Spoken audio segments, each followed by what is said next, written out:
ሰላም ጤና ይስጥልን ክቡራትና ክቡራን ተመልካቾቻችን ከናሁ ቴሌቪዥን ዘወትር በዚህ ሰዓት ወደ እናንተ የሚደርሰው የሀገር ቤትና የባህር ማዶ ዕለታዊው የመረጃ ሰዓታችንን ነው። አብራችሁ እንድትቆዩ የአክብሮት ግብዣችን ነው። ገዛኸኝ ዱላ ነኝ መረጃዎችን ወደ እናንተ የማደርስላችሁ። የካሜራ ባለሙያችን ደግሞ ሜሮን ሳቱ ናት።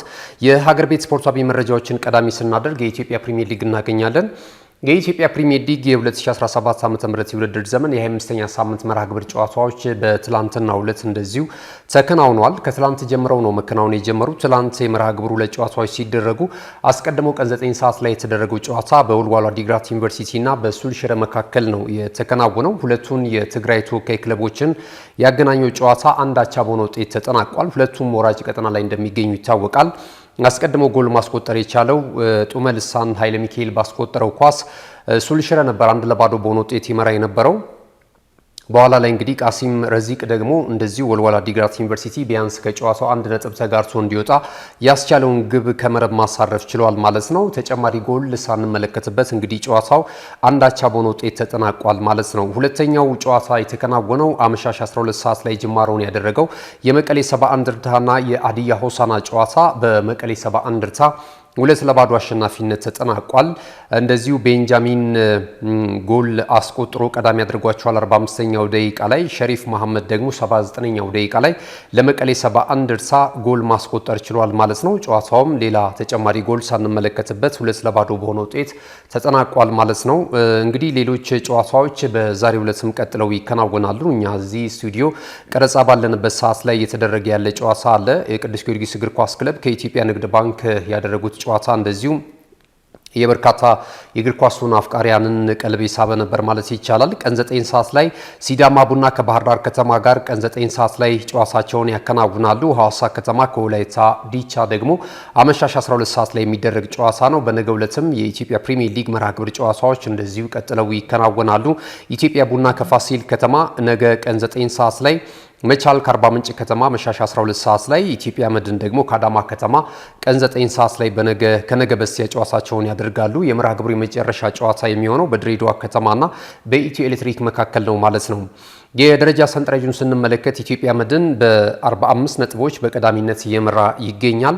ወላይታ ዲቻና ባህር ዳር ከተማ እኩል 37 ነጥቦችን ይዘዋል። አርባ ምንጭ ከተማና እንደዚሁ ሌላኛው ክለብ ደግሞ ተከታዩን ደረጃ ይዘው እየተመለከትን እንገኛለን ማለት ነው። በኢትዮጵያ ፕሪሚየር ሊግ የ25ኛ ሳምንት መርሃ ግብር ጨዋታዎች ይህንን ይመስላሉ። ወደ ሌላኛው መረጃችን ስናልፍ ደግሞ የኢትዮጵያ ከ20 ዓመት በታች ፕሪሚየር ሊግ በምድብ ሀ እና በምድብ ላይ የተደረጉ ጨዋታዎች አሉ። የምድብ ሀን ጨዋታ ስንመለከት ኢትዮጵያ ንግድ ባንክ ኢትዮጵያ ቡና ጋር ያደረጉት ጨዋታ በኢትዮጵያ ንግድ ባንክ 2-1 አሸናፊነት ፍጻሜውን አግኝቷል። ሚሊዮን ኃይሉ ሁለተኛው ደቂቃ ላይ ለኢትዮጵያ ንግድ ባንክ ቀዳሚ ጎል ከመረብ አሳርፏል። 28ኛው ደቂቃ ላይ ደግሞ ኡመር ዳንኤል እንደዚሁ ተጨማሪውን የኢትዮጵያ ንግድ ባንክ ጎል አስቆጥሮ ጨዋታው 2-1 በሆነ ውጤት በኢትዮጵያ ንግድ ባንክ አሸናፊነት ፍጻሜውን አግኝቷል። ለኢትዮጵያ ቡና ብቸኛውን ግብ ከመረብ ያሳረፈው ተጫዋች ደግሞ ፍቃዱ ታሪኩ ነው 63ኛው ደቂቃ ላይ ማለት ነው። ሀዲያ ሆሳዕና ከባህር ዳር ከተማ ያደረጉት ጨዋታ በሀዲያ ሆሳዕና 3-0 አሸናፊነት ተጠናቋል። በዚህ ጨዋታ ላይ ዮሴፍ ጉርሙ 10ኛውና 25ኛው ደቂቃ ላይ ለሀዲያ ሆሳዕና ግቦችን ከመረብ ማሳረፍ ችሏል። 9ኛው ደቂቃ ላይ ደግሞ ደስታ ሎፒሶ እንደዚሁ ለባህር ዳር ከተማ ብቸኛውን ግብ ከመረብ ያሳረፈ ተጫዋች ነው ማለት ነው። የኢትዮጵያ ከፍተኛ ሊግ የምድብ ሀ እና የምድብ ለ ተጠባቂ ጨዋታዎች ተደርጓል። በተለይ በምድብ ላይ የተደረጉ ጨዋታዎች በጣም ትኩረትን የሳቡ ነበረ። ወደ ኢትዮጵያ ፕሪሚየር ሊግ ለመምጣት እንግዲህ ከፍተኛ ፉክክር እየተመለከትንበት የምንገኘው የምድብ ለ ጨዋታዎች ናቸው። አሁንም ድረስ አልተጠናቀቁም። በእርግጥ አንድ መርሃ ግብር ብቻ ነው የቀረው። እስከ መጨረሻው መርሃ ግብር ድረስ እየተጓዘ ይገኛል። የሊጉን ተሳታፊ ክለብ ሳያሳውቅ የምድብ ለ ጨዋታዎች ማለት ነው። እንግዲህ የምድብ ሀን ጨዋታ እናስቀድም። በምድብ ሀ እየተከናወነ በሚገኘው ጨዋታ ላይ ጋሞ ጭንቻ 3-0 በሆነ ውጤት ዱራሜ ከተማን አሸንፏል። ወልቂጤ ከተማ ቤንች ማጂ ቡናን እንደዚሁ 2-1 በሆነ ውጤት ማሸነፍ ችሏል። አዲስ አበባ ከተማ ከእንጂባራ ከተማ ያደረጉት ጨዋታ በአዲስ አበባ ከተማ 2-1 አሸናፊነት ፍጻሜውን አግኝቷል። ሶሎዳዷ አምቦ ከተማን 2-1 አሸንፏል። ደብረ ብርሃን ከተማ ደግሞ ደደቢትን 2-0 በሆነ ውጤት ማሸነፍ ችሏል። ነቀምቴ ከተማ ከሸገር ያደረጉት ጨዋታ በነቀምቴ ከተማ 3-1 አሸናፊነት ፍጻሜውን አግኝቷል። የምድብ ሀን እንግዲህ እንግዲህ ሸገር ከተማ በ48 ነጥቦች በቀዳሚነት እየመራ ይገኛል። ወደ ኢትዮጵያ ፕሪሚየር ሊግ ማደጉንም እንደዚሁ እየተመለከትን ነው የምንገኘው። ሶሎዳ አድዋ እንደዚሁ በ34 ነጥቦች ይከተላል። ደደቢት፣ ቤንች ማጂ ቡናና ደብረ ብርሃን ከተማ ተከታዩን ደረጃ ይዘዋል። የምድባ የኢትዮጵያ ከፍተኛ ሊግን ማለት ነው። የምድብ ከፍተኛ ፍክክር እየተመለከትንበት የምንገኘው ምድብ ነው። አሁንም ድረስ ወደ ኢትዮጵያ ፕሪሚየር ሊግ ያደገ ክለብ አልተለየበትም። እስከ መጨረሻው ሳምንት መርሃ ግብር ድረስም ይጓዛል ማለት ነው እና በሳምንቱ መጨረሻ ቀናት እንግዲህ የሚደረጉ የመዝጊያ ጨዋታዎች እንደዚሁ ይጠበቃሉ ማለት ነው። ትላንት በከፍተኛ ሁኔታ ተጠብቆ የነበረ ጨዋታ ነበረ። ነገሌ አርሲን ከአላባ ከተማ ጋር ያገናኘው ጨዋታ በነገሌ አርሲ 4-1 አሸናፊነት ፍጻሜውን አግኝቷል ማለት ነው እና በጣም ጥሩ እንቅስቃሴ የተመለከትንበት ጨዋታ ነበረ። ምናልባት አላባ ከተማ ወደ ቀጣዩ ወይም ደግሞ ፉክክር ለመሸጋገር ያደረገው እንቅስቃሴ አልተሳካለትም።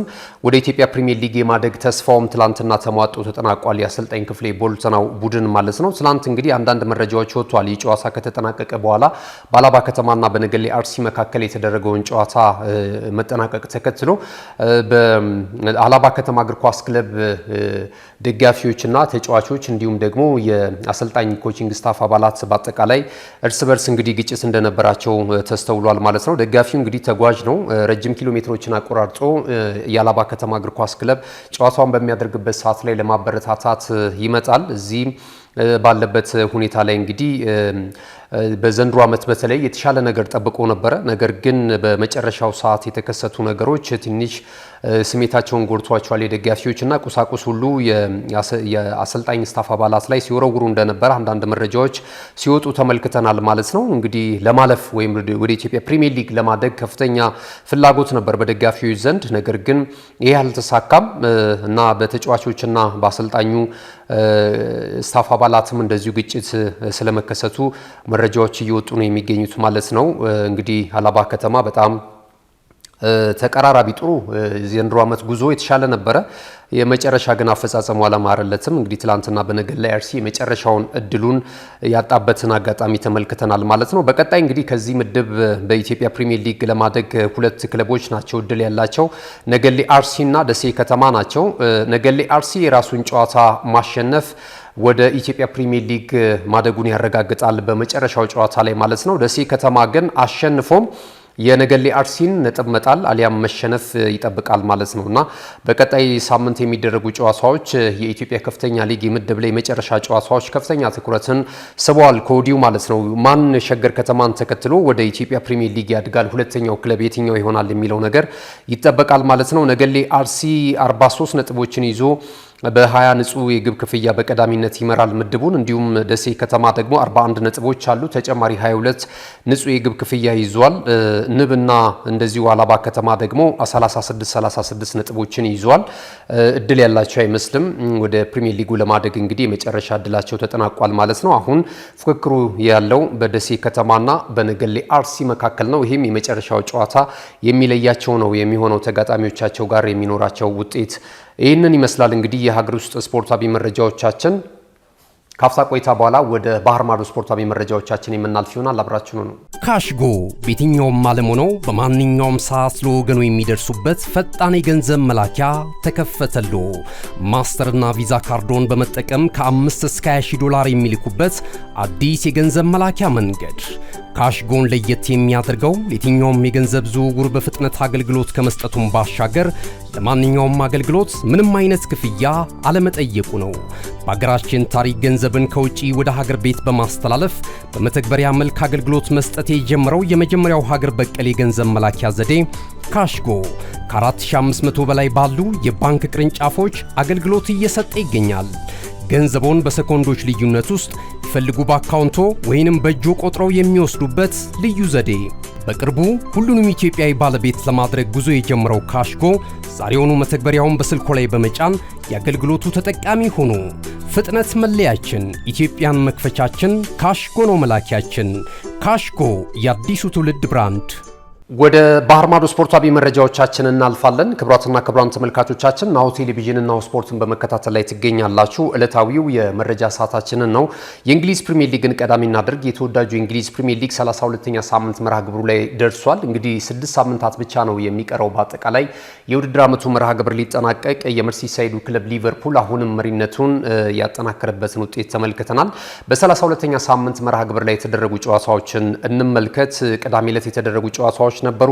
ሳውዛምፕተን ከአስተን ቪላ ያደረጉት ጨዋታ በአስተን ቪላ 3-0 አሸናፊነት ተጠናቋል። ኦሌ ዋትኪንስ እንደዚሁ ማለን እና ማይጊን 73ኛው 79ኛው እና 94ኛው ደቂቃ ላይ ጎል አስቆጥሯል። ይህ ጨዋታ እንግዲህ ረዘም ላሉ ደቂቃዎች ጎል ሳይቆጠርበት ነበረ። እንግዲህ መውረዱን ያረጋገጠው ሳውዛምፕተን ከፍተኛ የማሸነፍ ፍላጎት ነበራቸው። በተለይ እንግዲህ ሲወርዱ ምናልባት 11 ነጥቦችን ብቻ ይዘው የሚያጠናቅቁ ከሆነ የደርቢ ካውንቲን ሪከርድ ያሻሽላሉ ማለት ነው። ከዛ በታች ከ11 በታች ነጥቦችና አሁን 10 ነጥብ ነው ያላቸው። ይህንን ለማሻሻል ከፍተኛ ጥረት በማድረግ ላይ ነው የሚገኙት። አሰልጣኙን ማሰናበታቸውን እናስታውሳለን ባሳለፍነው ሳምንት ላይ ማለት ነው።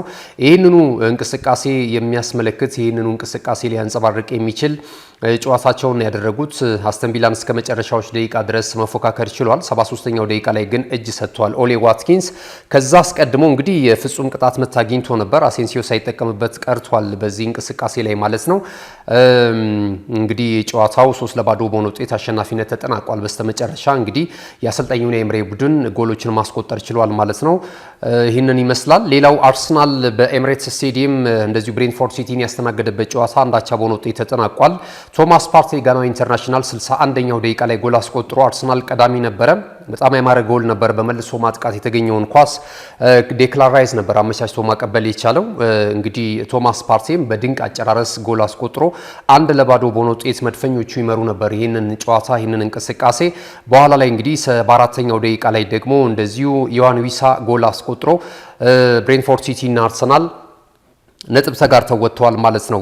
ማንቸስተር ሲቲ እንደዚሁ የመርሃ ግብሩ መክፈቻ ጨዋታ ነበር ያደረገው በሜዳው ኢቲሃድ ክሪስታል ፓላስን አስተናግዶ 2-0 በሆነ ውጤት አስቀድሞ ጎል ተቆጥሮበት ይመራ ነበረ። ከዛ በኋላ ግን የአሰልጣኝ ፔፕ ጋርዲዮላው ቡድን እጅግ በጣም አስደናቂ እንቅስቃሴ በማድረግ 5 ግቦችን ከመረብ አሳርፎ 5-2 በሆነ ውጤት ጨዋታውን ማሸነፍ ችሏል ማለት ነው። ደረጃውን ማሻሻል ነጥቡንም ከፍ ማድረግ የቻለበትን አጋጣሚ ፈጥሯል ማለት ነው። ትላንት ወደ ተደረጉ ጨዋታዎች እንለፍ። እንደዚሁ በስታንፎርድ ብሪጅ የተደረገው ጨዋታ በቼልሲ እና በኢፕስዊች ታውን መካከል ተደርጓል። 2-2 በሆነ ውጤት ጨዋታው ተጠናቋል። በተለይ ለቼልሲዎች እጅግ በጣም ወሳኝ ነበር። በሜዳቸውና በደጋፊያቸው ፊት ነው ይህን ጨዋታ ያከናወኑት ማለት ነውና በቀጣይ በአውሮፓ ቻምፒየንስ ሊግ የውድድር መድረክ የሚያደርጉትን ጉዞ አጠናክረው ለመቀጠል ይሄ ውጤት ያስፈልጋቸው ነበር። ይህንን ማሳካት አልቻሉም። ያሰልጣኝ ኤንዞ ማሬስካው ቡድን ማለት ነው። ነጥብ ተጋርቶ ወጥቷል። ኢፕስዊች ታውን ወራጅ ቀጠና ስፍራ ላይ እንደሚገኝ ይታወቃል። ምናልባትም ከፕሪሚየር ሊጉ ከሚሰናበቱ 3 ክለቦች መካከል አንደኛው ሊሆን እንደሚችል አሁን የሚገኝበት ደረጃ ያመለክታል። ነገር ግን ሰማያዊዎቹን ነጥብ አስጥለዋል ማለት ነው። ሌላው እንግዲህ በወልቨርሃምፕተን ወንደረስና በቶተንሃም ሆትስፐርስ መካከል የተደረገውም ጨዋታ በሞሎሬክስ ስቴዲየም ተደርጎ ወልቨርሃምፕተን ወንደረስ ጨዋታውን 4-2 በሆነ ውጤት ማሸነፍ ችሏል። አሁንም ያሰልጣኝ አንጄ ፖስቴኮግሉ ቡድን ቶተንሃም ሆትስፐርስ ወደ አሸናፊነት መምጣት አልቻለም። እንግዲህ በኤሮፓ ሊጉም እንደዚሁ ተመሳሳይ ነገሮችን እየተመለከትን ባቻ ውጤት ነው። በእርግጥ የመልስ ጨዋታ አለው በዕለተ ሐሙስ ከኢንትራ ፍራንክፈርት ጋር።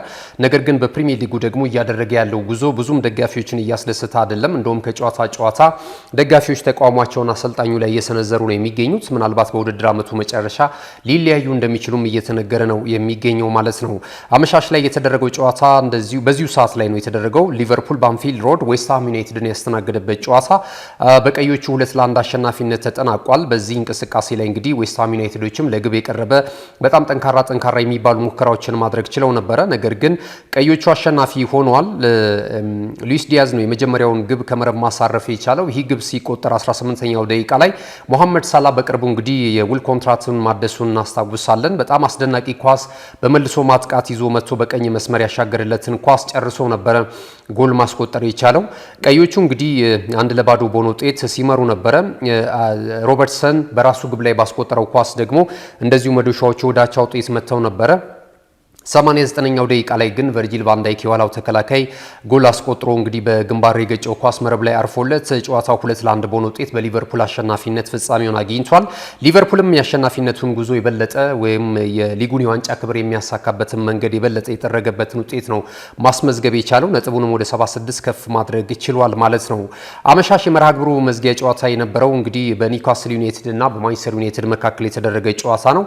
በሴንት ጄምስ ፓርክ ስቴዲየም በተደረገው ጨዋታ እንግዲህ ፍጹም የጨዋታ ብልጫ የነበረው ኒውካስል ዩናይትድ በተለይ ሁለተኛው ግማሽ 45 ላይ ጥሩ ብልጫ ነበረው። የኤዲያው ቡድን 4-1 በሆነ ውጤት ማሸነፍ ችሏል።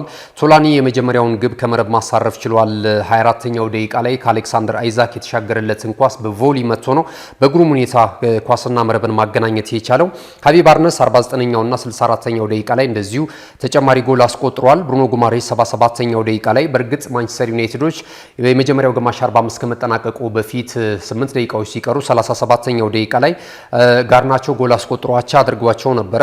ነገር ግን ከዛ በኋላ እንግዲህ ማክፓይሶቹ ደግሞ በጣም ጠንካራ እንቅስቃሴ በማድረግ ለዚህ ግብረ መልስ የሚሆን እንቅስቃሴ አድርገው እንግዲህ 4-1 በሆነ ውጤት ጨዋታቸውን ማሸነፍ ችሏል። ዩናይትድ እንግዲህ በጣም የቁልቁለት ጉዞን እየተመለከትን እንገኛለን። አሁን ላይ በባለ ሀብቱም ጭምር ደጋፊዎች ደስተኛ ለመሆናቸውን እየተናገሩ ነው የሚገኘው። በአጠቃላይ ከሜዳ ውጭ የሚደረጉ ነገሮች ሜዳ ላይ የሚታይ ለውጥ ሊያመጡ አልቻሉም። የባሰውን ዩናይትድን እየተመለከትን እንገኛለን የሚል ሀሳባቸውን በመግለጽ ላይ ነው የሚገኙትና ሮበን አሞሪም አሁን ወንበራቸው እየተነቃነቀ ይገኛል። እንግዲህ አሰልጣኝ ኤሪክ ቴን ሃግን ተክተው መምጣታቸው የሚታወስ ነው። ከመጡ በኋላ ግን ሽንፈት ነው በዩናይትድ ቤት በተከታታይ እየተመለከትን የምንገኘው። 14ኛ የሊግ ሽንፈታቸውን ነው ትላንትና ያስተናገዱት ማለት ነው። እንግዲህ በአሳለፍነው ዓመት እንደምናስታውሰው በአሰልጣኝ ኤሪክ ቴን ሃግ እየተመራ ቡድኑ 14 ጨዋታዎችን በውድድር ዓመቱ በአጠቃላይ ነበር በሊጉ ሽንፈት የገጠመው ማለት ነው። አሁን ግን ገና 32ኛ ሳምንቱ ላይ ነው። 6 መርሃ ግብሮች ገና ይቀራሉ። ከወዲሁ ግን 14 ጨዋታዎችን ተሸንፏልና ከአምናው ጋር ራሱ ሲነጻጸር ዩናይትድ በጣም የባሰውን ዩናይትድ እየተመለከተ እንገኛለን በአሰልጣኝ ሮበን አሞሪም ስር ማለት ነው። በዚህ ደስተኛ ያልሆኑት ደጋፊዎች ባለሀብቱንም ጭምር እየተቃወሙ ከሜዳ ውጭ የሚደረጉትንም አንዳንድ ለውጥ የተባሉ ስራዎች ለሜዳው አስተዋጽኦ እያበረከቱ አይደለም የሚገኘው። ለውጤታችን ማማር እዚህ ግባ የሚባል ለውጥ እየተመለከትንበት አይደለም የምንገኘው የሚል ሀሳባቸውን እየገለጹ ነው የሚገኙት እና እኛ የመጣ ነው ባለሀብት ነው ወይስ የኢኮኖሚ ባለሙያ ነው የሚል ሀሳባቸውን ነው እየገለጹ የሚገኙት ማለት ነው። እና ባለሀብት ከሆኑ ጥሩ ጥሩ ተጫዋቾችን መልምለው ወደ ክለቡ ማምጣት መቻል አለባቸው። ይህንን ማድረግ ሲችሉ ከክለቡ ጋር ይቆያሉ። ያለበለዚያ ግን በጣም አስቸጋሪ ነው የሚሆነው። ቀጣይ አመታት ላይም ይሄው ተቋማችን ይቀጥላል የሚል ሀሳባቸውን ተመልክተናል ማለት ነው። ሌሎች ሊጎችን እንመልከት። እንግዲህ የሊጉን የደረጃ ሰንጠረዥ ስንመለከት ሊቨርፑል 76 ነጥቦችን ሰብስቦ በቀዳሚነት ይመራል። አርሰናል በ63 ይከተላል። ኖቲንግሃም ፎረስት በ57 ነጥብ እንደዚሁ ሶስተኛ ደረጃ ላይ ተቀምጧል። አንድ ቀሪ ጨዋታ የሚቀረው ኒውካስል ዩናይትድ እንደዚሁ አራተኛ ደረጃ ላይ ይገኛል ማለት ነው። ዛሬ የሚደረግ ጨዋታ አለ። ዛሬ የሚደረግ ጨዋታ በፉልሃም እና በበርንማውዝ መካከል የሚደረግ ነው። በእንግሊዝ ፕሪሚየር ሊግ የሚደረገውም ጨዋታ እንደዚሁ ይጠበቃል ማለት ነው። ማንቸስተር ሲቲ 5ኛ ደረጃ ላይ ተቀምጧል። አጫጭር ስፖርታዊ መረጃዎችን ደግሞ እንመልከት። እንግዲህ በሳምንቱ መጨረሻ ቀናት ከተደረጉ ጨዋታዎች ጀርባ ደግሞ አንዳንድ መረጃዎች እየወጡ ነው የሚገኙት። ማንቸስተር ዩናይትድ እንግዲህ ትላንትና ሽንፈት ማስተናገዱን ተከትሎ በቀጣይ ምናልባት በኤሮፓ ሊግ የውድድር መድረክ ላይም የከሰረበትን ውጤት ነው ማስመዝገብ የቻለው ማለት ይቻላል። ጆሹዋ ሲርኬዚ በዚህ ጨዋታ ላይ ትላንት ኒውካስል ዩናይትድ ጋር ባደረጉት ጨዋታ ጉዳት አስተናግዷል እና በቀጣይ ሐሙስ ምሽት በሚደረገው በኦልትራፎርድ ስቴዲየም ፍጥጫ ላይ ሊገኝ እንደማይችል እንደዚሁ እየተገለጸ ነው የሚገኘው። አሰልጣኝ ሮበን አሞሪም ከጨዋታው መጠናቀቅ በኋላ የተጫዋቹ ጉዳት መጠን ከፍ ያለ ስለመሆኑ ተናግሯል። ለዛም ጨዋታ እንደማይደርስ ነው እንግዲህ ማረጋገጫቸውን የሰጡት ማለት ነውና በቀጣይ እንመለከተዋለን። ጨዋታው እንግዲህ በሽንፈት መጠናቀቁን ተከትሎ ደግሞ የቀድሞ ተጫዋቾችም ሀሳባቸውን እየሰነዘሩና ትችታቸውን እንደዚሁ እየሰነዘሩ ነው የሚገኙት። ሮይ ኪን የቀድሞ የማንቸስተር ዩናይትድ የቀይ ሰይጣናቱ ሌጀንድ እንደሆነ ይታወቃልና ምን አይነት ደካማ ዩናይትድን ነው እየተመለከትን የምንገኘው? የዩናይትድ የሽንፈት ጉዞ መች ነው የሚያባራው የሚል ጥያቄ መልክ ያለው አስተያየት እንደዚሁ ሰጥቷል ማለት ነውና ሮበን አሞሪም ላይ ጥያቄ ያለኝ የሚል ሀሳቡንም እንደዚሁ አንስቷል ማለት ነው። በአሰልጣኝ ሩበን አሞሪም ስር የከፋውን ዩናይትድ ከአሰልጣኝ ኤሪክ ቴን ሃግም የባሰ አይነት ውጤትን እየተመለከትን እንገኛለንና ክለቡ የሆነ ነገር ማድረግ አለበት የሚል ሀሳቡን ሰጥቷል። በተቃራኒው ደግሞ የቡድኑ አሰልጣኝ ሩበን አሞሪም ደግሞ ለትችቶች ጆሮ የለንም፣ ቡድኑን ለማሻሻል ሁልጊዜ እንሰራለን፣ የተሻለ ነገር እየተመለከትን እንገኛለን። በእርግጥ ሜዳ ላይ ያለው ውጤት ደጋፊዎችን ላስደስት ይችላል፣ ነገር ግን ያለው ስትራክቸር ደግሞ ለውጥ ያመጣ እንደሆነ ይሰማናል የሚል ሀሳብ ሰጥቷልና ይሄ ምን አይነት ሁኔታ ሊጣጣም ይችላል የሚለው ነገር እንግዲህ ደጋፊዎች የራሳቸውን እይታ ልታስቀምጡ ትችላላችሁ። ግን ማንቸስተር ዩናይትድ በጣም ከባዱን ጊዜ እያሳለፈ እንደሚገኝ እንግዲህ ውጤቱና የሚገኝበት ደረጃን መመልከት እንችላለን ማለት ነው።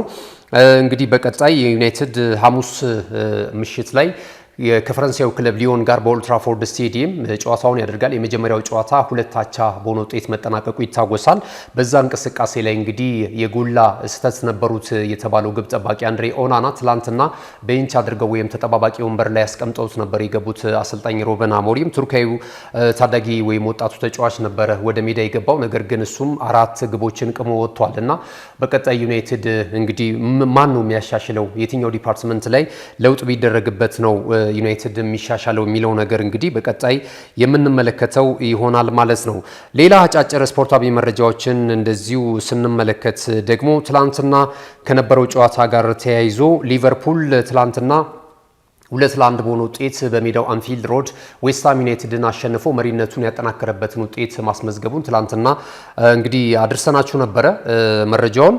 ነገር ግን በዛ እንቅስቃሴ ላይ የመጀመሪያው ጎል በተለይ 18ኛው ደቂቃ ላይ ሲቆጠር አመቻችቶ ማቀበል የቻለው ግብፃዊ ኢንተርናሽናል መሐመድ ሳላ ነበረ።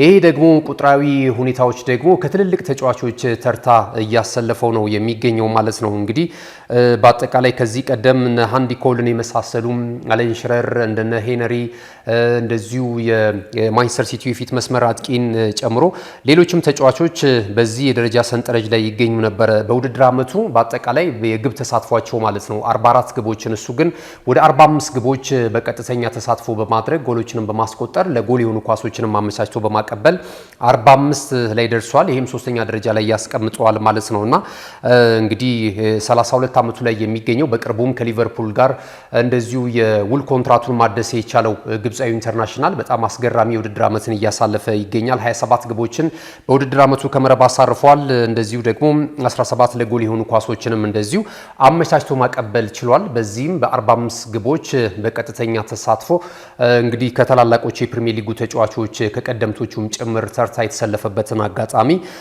ተመልክተናል ማለት ነው። ሌላ እንግዲህ ከዝውውር ጋር ተያይዞ እየወጡ ያሉ መረጃዎች እንግዲህ በሳምንቱ መጨረሻ ቀናት በእርግጥ የጨዋታ መርሃ ግብሮች ናቸው በሰፊው የመረጃውን ሀምድ ይዞት እየተመለከትን የነበረው። ነገር ግን ደግሞ ከዚህ ጋርም ጎን ለጎን የሚወጡ መረጃዎች አሉ። ትልልቅ ታማኝ ወሬ ምንጮች በተለይ ከአርሰናል ጋር ተያይዘው የኒኮ ዊሊያምስ ጉዳይን አሁንም እንደዚሁ ከእልባት ለመድረስ ከጫፍ የደረሰበትን አጋጣሚ እየተመለከትን እንገኛለን።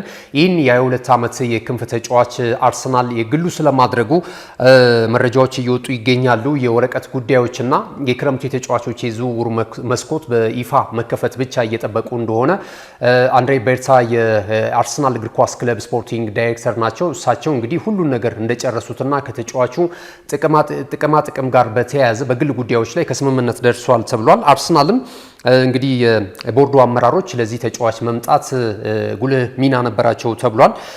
አንድሬ ቤርታ ግን ተጫዋቹን በማግባባት በተለይ ሚካኤል ሜሪኖን ተጠቅመው ይህንን የዲፕሎማሲ ስራ ሰርተዋል ተብሏል። እንግዲህ በቀጣይ ኤምሬትስ ማረፊያው ሊሆን እንደሚችል ተነግሯል ማለት ነው። ኒኮ ዊሊያምስ ቀጣይ በአርሰናል ማሊያ ከምናያቸው ተጫዋቾች መካከል አንደኛው ስለመሆኑ መረጃዎች እየወጡ ነው የሚገኙት ማለት ነው። በቅርቡ ደግሞ ጎን ለጎን እንደዚሁ ስሙ እየተያያዘ ከሊቨርፑል ጋር ስሙ ሲያያዝ የነበረውን ተጫዋች እናስታውሳለን። አሌክሳንደር አይዛክ የአሁኑ የማክፓይሶቹ ወይም የኒውካስል ዩናይትድ እግር ኳስ ክለብ ተጫዋች ማለት ነው።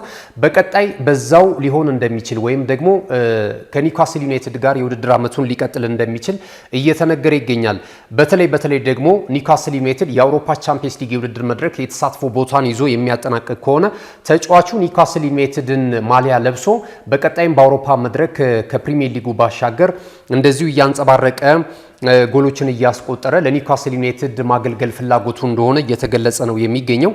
እንግዲህ ሊቨርፑል ተጫዋቹን የማስፈረም ፍላጎት አለው። በተለይ የዚህ ተጫዋች መምጣት ደግሞ ሌሎች ሁለት ተጫዋቾች በሊቨርፑል ቤት ምናልባት ስንብት ሊያደርጉ ይችላሉ እየተባለ ነው እየተገመተ የሚገኘው። ሉዊስ ዲያዝ እና ዳርዊን ኑኔዝ ማለት ነው። ቀጣይ ማረፊያቸው ምናልባት በፕሪሚየር ሊጉ ክለቦች ለሌሎች ክለቦች ሊጫወታሉ እየተባለ እየተነገረ ይገኛል። ኑኔዝ ከኒውካስል ዩናይትድ ጋርም ስሙ እየተያያዘ ይገኛል። እንደዚሁም ሉዊስ ዲያዝን በተመሳሳይ ምናልባት ወደዛ ያመራል እየተባለ ነበረ የሚገኘውና ይሄ እንግዲህ ምናልባት ለሊቨርፑሎች ሌላ ተጫዋቾች ሊያማትሩ እንደሚችሉ እየተገለጸ ነው የሚገኘው ማለት ነው። እስካሁን እየወጡ ያሉ መረጃዎች ይህንን ይመስላሉ። ክቡራትና ክቡራን ተመልካቾቻችን ከናሁ ቴሌቪዥን ለዕለተ ሰኞ ሚያዝያ 7 2017 ዓ.ም ከሀገር ቤትና ከባህር ማዶ የተሰናዱ ስፖርታዊ መረጃዎቻችን ይህንን ይመስሉ ነበረ። አዘጋጁ ገዛኸኝ ዱላ ነበርኩኝ። እንደዚሁ የካሜራ ባለሙያችን ሜሮን እሳቱ ከኛ ጋር ቆይታ አድርጋለች። ቀሪ የናሁ ቴሌቪዥን መሰናዶች የሚቀጥሉ ይሆናል። በያላችሁበት መልካም ጊዜ ይሁንላችሁ። እነሆ የምስራች!